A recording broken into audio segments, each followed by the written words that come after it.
And hello, everyone, and welcome back to Cyrus Webb Presents. I'm your host, Cyrus Webb. Glad you all could join us once again. For those tuning in on Facebook, YouTube, X, and Instagram, we're glad you all could be with us for this special edition of our program. Again, of course, for our friends on Amazon.com, we appreciate you guys as well. Our next guest is someone who I've actually known for years, but it's his very first appearance on our broadcast, talking about his new title he picked up this year, that being author. We're excited to welcome Marlo Walton to our broadcast today. He's the author of this book you guys see here, When They Left. It's available now on Amazon. You all can be able to get it there. Hello to you, Rhonda. Good to be able to see you over there on the IG side. Robert Ham, good to be able to see you as well. We're going to talk to Marlo not only about the writing of the book, but what it's been like for him to be able to reintroduce himself to some, but also to introduce himself to others. We also will let you guys know what to expect when you pick up When They Left for yourself as well. You guys are just finding out about Marlo. You guys can see his email address is actually listed with this broadcast as well. You guys can stay connected with him. But Marlo, welcome to Cyrus Webb Presents. Welcome, man. Thanks for having me, man. It's really an honor. Hey, man, the honor's definitely on mine. Like I said, it almost feels like, just welcoming an old friend. Like I said, you and I have known each other for quite some time, but I'm so excited, man. This year, you literally kicked off 2024, Marlo, with the release of When They Left. So for those who may have known you for other things, what was it like for you to kick off 2024 with the new title of author? Oh man, it's surreal. I still haven't wrapped my head around the author thing. I've been having people tell me you're an author, and I'm to me it's just I don't do too good with titles, so I'm just like I'm just a black man, so yeah. But, And I will say this for those who are just meeting you, Marlo. I will say one thing about you is that you've always been someone who's kind of stood out. You have not been afraid of being able to own your own identity. And again, even though we've known each other in different roles, you always have been a creative person. You've always been a thinker. So what was it like for you to kind of bring that into this book, When They Left? Man, it's just tapping into to our people, just period. It wasn't just about me. It was just about what the people was feeling and what the culture was feeling. So I wanted to tap into that, as well as historically, man, learning about our ancestors, trying to get a feel of how they felt, and talking to some of the elders and talking to some of the youth and people my age, just the middle child. So all that comes into play. Yeah. So what you're saying then dives into history. I mean, I think it's hard to be able to build that kind of identity without getting into history. Is history something that has always intrigued you, Marlo?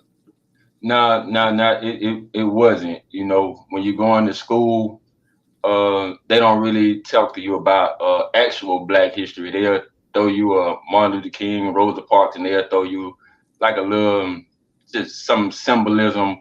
They never dive deep into them, or they never go into them in depth. So it was never important to me until I got older, and when I started learning more about our ancestors and things like that, and what they went through. I started caring more about myself. And so, wanting to seek knowledge. So after that, I started learning more outside of school than I ever did in school. Yeah. Love that. So let's talk about what you just said, because I really want our audience, I mentioned to you before we went live here, Marlo, I really want to kind of set the foundation before we get into When They Left, because I think if someone just picks up When They Left, they may be thinking, wait a minute, who is this? What's going on? So I want to kind of set the stage before we get there. So thinking for yourself, I love the fact that you talked about that and being able to take in knowledge. What has that been like for you now to share with other people? Because one thing I think anyone who's talked to you, I would say, especially in the past 3 or 4 years, Marlo, I would say that you're a person that likes to impart knowledge to others, not to impart what they've learned with others. What has that been like for you to have other people appreciate that knowledge you're sharing with them? Oh man, it's great, and it's to give knowledge. That the wisdom tells you have to receive knowledge. So I come in looking for knowledge. I come in looking to receive something, and as conversation goes on, then you end up parting knowledge with most people. I'm sure that most people get our representative, so we don't really share what we think, and most people kind of close you off. But when you find people that are really open up and they really catch little things, then you like, well, I can have a conversation with you on another level that I could, because like I said, with family and friends, most of the time you just want to smile and just okay, but with people that have intellectual properties, mental wise, you wanna talk to them. Got you. So I think I have to say this for my audience, which is a very diverse audience, Marlo, that this is not about us versus them. I mean, this book is not about trying to separate ourselves from others. I didn't get that from reading the book. You are not a person I see as divisive at all. But I'm curious, how do you walk the line? Because one thing that's very big about you, and it comes through in the book when they left, is the appreciation of identity. How do you walk the line of appreciating who you are and what you represent, but not making other people feel inferior to you? Oh, well, I would say loving yourself doesn't mean hating anybody else. Okay. But there is a bit of divisiveness in it, and it's important with that, because now you see there's a difference. You don't want to go along with anything. Right now you see a difference between or a division between females versus women and males versus men. And even with us, a part of my language, black people versus sellouts, or but so there is a bit of divisiveness. If you wanna grow, you don't want a cancer, which so there is a touch of that, but it's not to like I said, it's not to promote hate. It's Right. really to promote self love. Got you. Got you. And I appreciate you saying that. So now that we've kind of laid that groundwork, I guess Marlo said, what did I get into with this guy? No, I'm No, messing. you with me. I'm enjoying the conversation.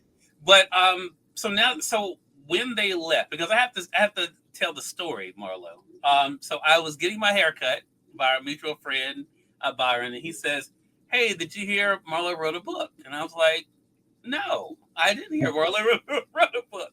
So he pulled out his his phone and he's showing me the book. I was like, "Well, he didn't mention to me he'd written a book." So I'm sure you heard that from other people. Marlo wrote a book.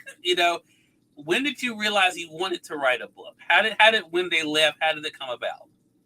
Um, well, actually, I've helped other people on their projects, like with books, and really, this is not the first book I've written, but it's the first one out. Like I got, I got plenty of books. They're just not, out, but Got you.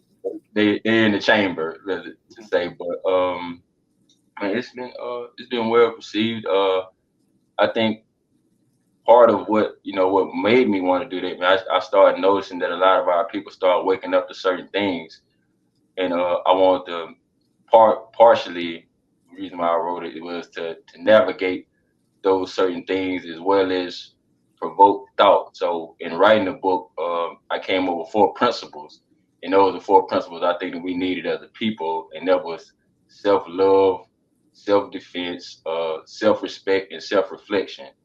I posed a question a while ago, where I said, "How do you get a beautiful woman to get beauty products?" And the answer was you have to convince her that she's ugly. And for so long as a people, we've been convinced that we're ugly. And once you convince that you're ugly, you devalue yourself. And when you devalue yourself, anything that you create, you either sell it for cheap or abandon it. And I don't just mean that as inventions. I mean that as our kids too. And so I noticed a lot of people start having self love, and I want to be a part of that change. So when did you get to a place in Marlo to bring this personal that you started to value yourself? Ooh, man, it's some years ago, because I haven't always, man. If you don't value yourself, you can't expect nobody else to value you. If you don't care about yourself, you can't expect other people to. Um, but the more I start learning about us and where we come from, the more you start learning about our people creating math and science and just different things. You start to realize, well, I'm a part of that. I'm special too. And you start learning some of the hidden history.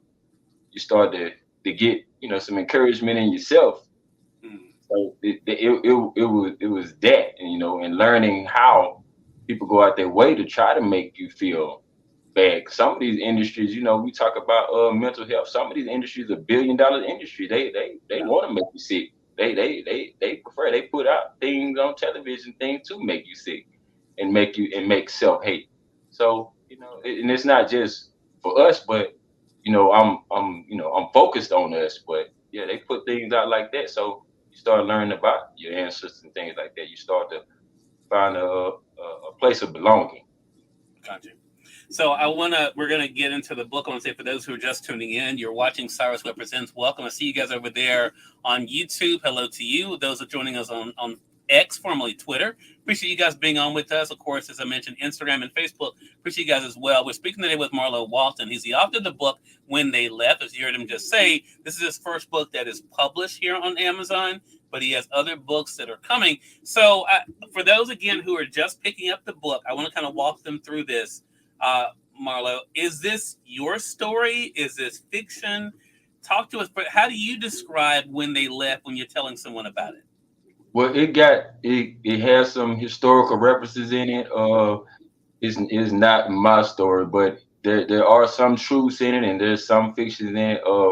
Even like I put symbols in there, like 1488 and other symbols, and other symbols that other people need to watch out for. We in Mississippi, we've seen some of these numbers and things like that, but we had no idea what they meant. Yeah. And it was a beware. It's a beware sign. Even one of the, I won't say it on here, but even one of the symbols is a symbol that police gangs use, and I mean gangs like the FBI called this out. So those symbols exist, and those are in the book. So, and even there's boxing lessons. I used to do amateur boxing. There's boxing lessons, like real boxing lessons, in the book as well. So there's different things. Every number in there means something, and some of the names mean something in there. So everything it has something to it. So you mentioned names. One of the names I mentioned to you before we went live here, because it is a big part of the book, is a character we get to know as the name Saint. Now, I should let our audience know, if you're reading the book, it's going to read like it's being narrated to you by the person who is speaking to us, aka Marlo. As you just heard him say, it's a mixture of some truths, but also there's a story in here as well. How did you decide how you wanted to tell the story, Marlo? Because it does read like it's you talking to us. How did you decide how you wanted to tell the story? Oh, that one. I didn't want to give away too much with it, because who was telling the story. Yeah. But I wanted. You can talk around it. You can talk around it. Well, I wrote it so that the person that's reading, it's about them. It's about what message you get out of it. It's not about the story per se, but it's about you. What do you get out of it when you read it? Mm-hmm. So then, talk to us about Saint. How did the character Saint come about? Saint is the voice of the people. It's when you ignore certain things. They say pretty much he's like really he doesn't care about what people think about him. He cares about his people. Mm-hmm. So what Saint is, he's really that voice of the people. Just a louder voice of the people, rather. Right. And I think, too, almost like a voice of reason. In the chapter of Father's Guiding Hand, Saint is talking to us, says this. I wanted to read this, Marlo, and have us talk about it, because I thought it was something interesting. Because it goes to, of course, the importance of awareness as well as self-awareness. And there, Saint says, failure comes to those who are least prepared, and confidence comes to those who are most consistent. In other words, never cheat your learning process. I want to talk about that because we live in a world, as you know, Marlo, where people want things now. And a lot of times, as we're living in this world, we sometimes are looking for the shortcut. We don't want to know the problem. We just want, how do I do this? Like, how do I become rich? How do I get the girl? That's kind of where our mind goes. What was it like for you to have Saint kind of remind us of the importance of the process, that every step in the journey is part of our learning and growing and being able to become better? Well, it was important, man, because it's a lot of people that to go through hardships, and a lot of people that want to give up in life, and because they can't get those shortcuts, because they don't have a system back in their every play. You get the short end of the stick. A lot of times you do want an advantage, but just go through the process. You might fall down, but just surround yourself by people that'll pick you up. Instead of people that'll keep you down. It's okay to fall down, just don't stay down. I mean, I've been learning that lesson from my mother and father a lot lately. So. Mm. What about the lesson of patience, Marlo? How has that served you well? The importance of patience. Well, patience has served me well, but you know me, I'm a person that's not really patient. So I've had to learn this. One of the editors, Chester Stewart, he really helps me with the patience part. Mm. 'Cause I'm a doer. If you say let's go out here and let's do something for the homeless, if you say let's go out here, let's do something for these kids, I'm ready to go like ASAP. But they be like, whoa, we gotta plan it out. We gotta do this, that, we gotta do this. So I've learned they say the measure 4 times and cut once, Yeah. or rather cut twice. I'm still learning the patience part, but Yeah. it's very important not to stumble, especially when it's not about you, when it's about your people. You don't want to make a wrong mistake or a bad step that you can't recover from, or they can't recover from. Right? Right.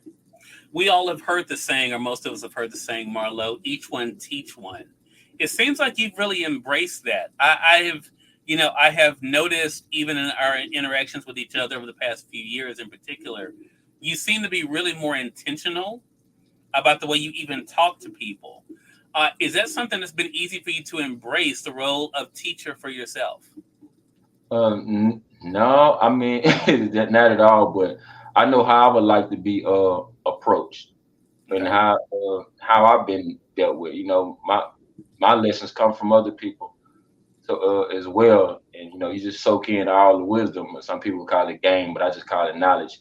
So you just soak in all the knowledge that you get, and you just you make a decision based on what you have. Yeah. So. Is it at this point, as you kind of look at when they left, and you did another great interview about the book as well, Marla? I want to commend you on that.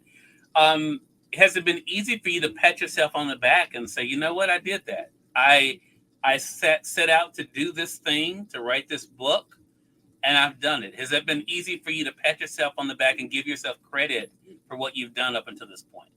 Oh, well, first of all, man, thank you for the compliment about the other interview, man. There was Drummer 1980.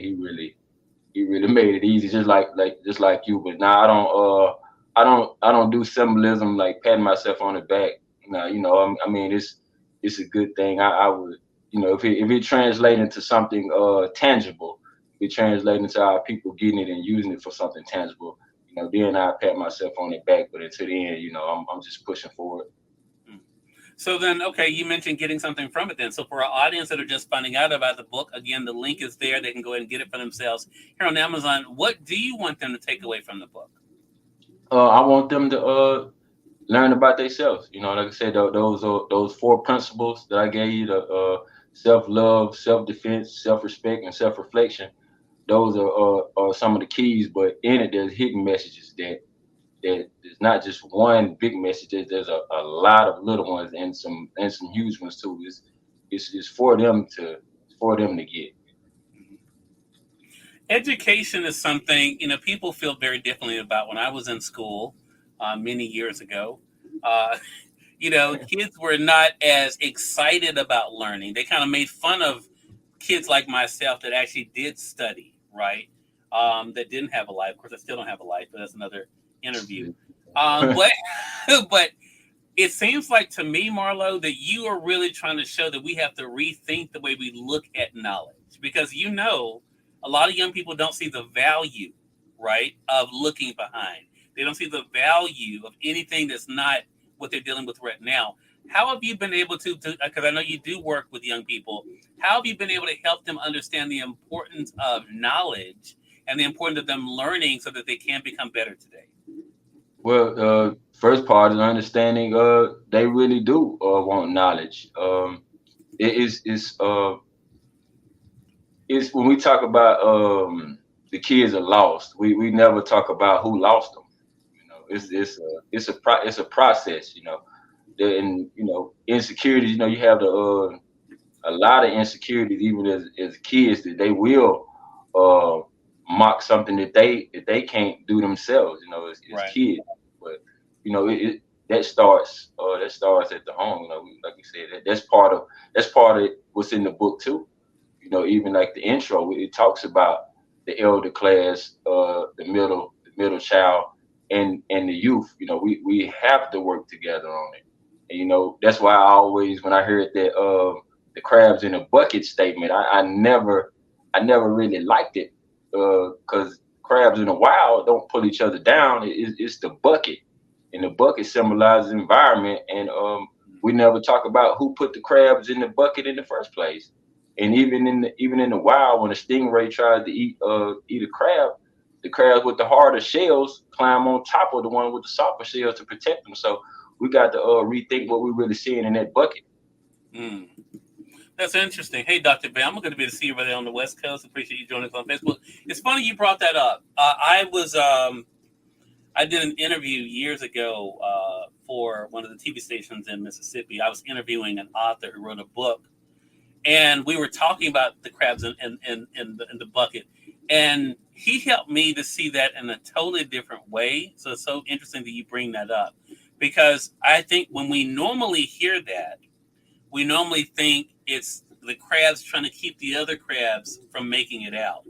But what he said to me, Jonathan Richardson is his name. He wrote a great book about the mind of the black man, and he said, Cyrus, he says the way I look at it is we're so intent on trying to make it ourselves, we're not even thinking about anyone else. It's not even about trying to pull someone else down. We're just trying to make it out. And he said it's not even about trying to keep someone else from making it. He said it's just about being so focused because you're only thinking about, okay, I got to do this either for myself or my family, whatever. And that's the way he looks at that. So I thought that was very interesting when it comes to perspective. Dr. Belma says so true. Who put the crabs in the bucket? It's great. It's a great thing to think about for sure, Dr. Belma. So Marlo, I have to say I'm so proud of you, man. I enjoyed the book. I didn't tell you initially about the book. I was a little salty. You didn't tell me about it first, but it was okay. I got over that though. I It got was that calculated. I want to earn. I want to earn. I didn't want to be given anything. I wanted to earn the interview. You know. no, it's all good, man. It's all good. But I'm so proud of you. Again, the book, everyone, is When They Left. It is out now on Amazon. If you're joining us on Facebook and YouTube, you'll find the link here to be able to get the book for yourself. For those joining us on X, we'll put it in the comment section for you guys. And those joining us on Insta, I'll put it in my stories for you guys. Again, you can be able to stay connected with Marlo. You can see his email address is there on the screen there. So make sure you guys are staying connected with Marlo there. OneBlackElite@gmail.com is that email. The number one Black Elite at gmail.com. Marlo, really appreciate your time. Any last words you'd like to share with our audience about what you hope they take away from when they left? Um, yeah, it just it'll tell you a lot about you. And even in it, it's a prophecy of a black Messiah is in it, which is the question that I get, you know, mostly about it. You know, asking is that prophecy real? You know, I tell them, man, the government absolutely thinks it's real. You know, well, I give them quotes of J. Edgar Hoover talking about stopping the rise of a black Messiah, and also he said they're gonna create the next one. So we have to watch out for that one. But don't feel shy about reaching out to us at oneblackelite@gmail.com. You know, we do for the homeless. We do for kids as well. Also working together, you know, like you were saying earlier, we all trying to, you know, we trying to reach a pinnacle. But say if you got a camera, I write, and this person over here act. Well, why can't we get together and create magic? We don't have to go at it alone. I know we've been programmed to, but you know, we got people that act and do voiceovers and things like that with us, man. So, you know, we can all work together, man. I mean, what you do is special, you know. So, Such a great point. Marlo, again, congratulations to you on the book. Really appreciate that. And looking forward to our next chat together, man. appreciate it, King. All right. And we thank your audience for tuning in to another great segment of Cyrus Webb Presents. Till next time, you all make it a great one. We'll talk to you soon. Take care.